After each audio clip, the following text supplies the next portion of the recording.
আসলে লজ্জাবোধ, আমার নিজের লজ্জাবোধ হয়, কারণ আমিও তো একজন বাস লাভার। 17-18 পরে যে এই বাস লাভিং কমিউনিটি যেটা হয়েছে, এটা আসলে কোন মাত্রায় গেছে, কোন ভাবে গেছে আল্লাহই ভালো জানে। এটা আর কোনো মাত্রায় নাই। এটা এখন যারা আমি ওই 2010-11 সালে তাদের সাথে আমার পরিচয় ছিল, সবার সাথে এখনো কথা বলতে হয় আমার। ওই সময় যারা ছিল তাদের সাথে সবার সাথে এখনো আমার যোগাযোগ আছে, কথা হয়, কিন্তু তারা এখন আর কেউ পরিচয় দেয় না। তারা এখন আর কেউ পরিচয় দেয় না।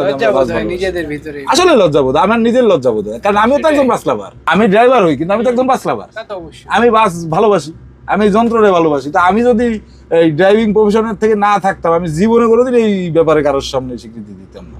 অসুস্থ মানসিকতা থেকে বেড়ে আসতে হবে। আমি এই গাড়ির কামাই দিয়ে, আমার ওই যে বললাম আমার সাথে আমার 5 জন জড়িত।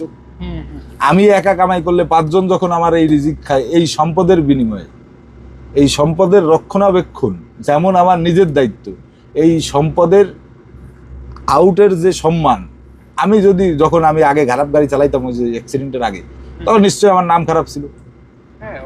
তো আমার নাম খারাপ থাকলে আমার গাড়ির নামও খারাপ ছিল। এই গাড়িটা রাফ চালায় সবসময়, হ্যাঁ, এই গাড়ি মানুষটা চাপ দেয়, এই গাড়ি হুদা জায়গায় চাপ দেয়, এই যে খারাপ মানুষগুলা, এই যে অভিশাপগুলো, এগুলো আমার নামে যখন আসে, তখন ওই 5 জন যে আমার সাথে ইনকাম খায় তাদের নামেও আসে। আমি যখন এই 5 জন এই জায়গার ইনকাম নিয়ে খাওয়াই, তাহলে আমার ভক্তি করে এই জায়গায় ইনকাম করতে হবে। এটা আমার অফিস রুলস।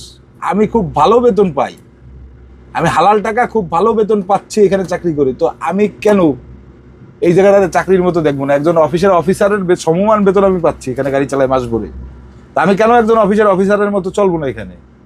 এটাও তো আমার অফিস। আমার অফিস কোনটা? আমি যদি একজন অফিসের এমপ্লয়ি হই, আমার অফিস কোনটা?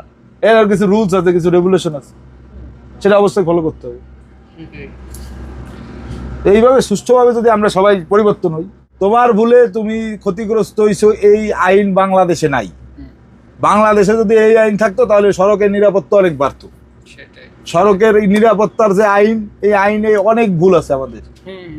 তোমার ভুলে তুমি যখন ক্ষতিগ্রস্ত হইছো, বাহির বিশ্বে এটা সুইসাইড বলা হয়, আর এখানে আবার বলা হচ্ছে ঘাতক। কোথায় আমার গাড়ির ক্ষতির জন্য তোমার কাছে আমি ড্যামারেজ চাবো, সেই জায়গায় আমি গাড়ি ফেলাইতে রাস্তায় কাপড় উঁচু করে দৌড়াচ্ছি নিজের জীবন বাঁচানোর জন্য। তো নিজে বিপদে পড়া যাবে না, আরেকজনকে বিপদে ফেলান যাবে না। এইটা আমার রুটি রুজির জায়গা। আমি প্রথমেই বলছি, এটা আমার রুটি রুজির জায়গা। এই জায়গাটারে আমি তোমার ভালোবাসার জায়গা। তুমি সময় চাবা, তুমি ভিডিও চাবা, তুমি যা চাবা সেটা তুমি তোমার মতো করে করবা, কিন্তু তুমি তোমার ভালোবাসারে উত্থাপন করতে যাই আমার রুটি রুজিতে হাত দিচ্ছ। আমার রুটি রুজি খারাপ করো না, এই একটাই অনুরোধ। তোমার হয়তো এটা ভালো লাগা, প্যাশন, 4-5টা ভিউ বাড়লো, কিন্তু তুমি আমার একটা না জানা ওভারটেক ভিডিও আমি হয়তো যাইতেই পারে, আমার অ্যাঙ্গেল থেকে এটা খুব স্বাভাবিক, তুমি ওইখান থেকে দেখলে তোমার কাছে মনে হবে এটা খুবই ওভার স্পিডে, ওভার ভাবে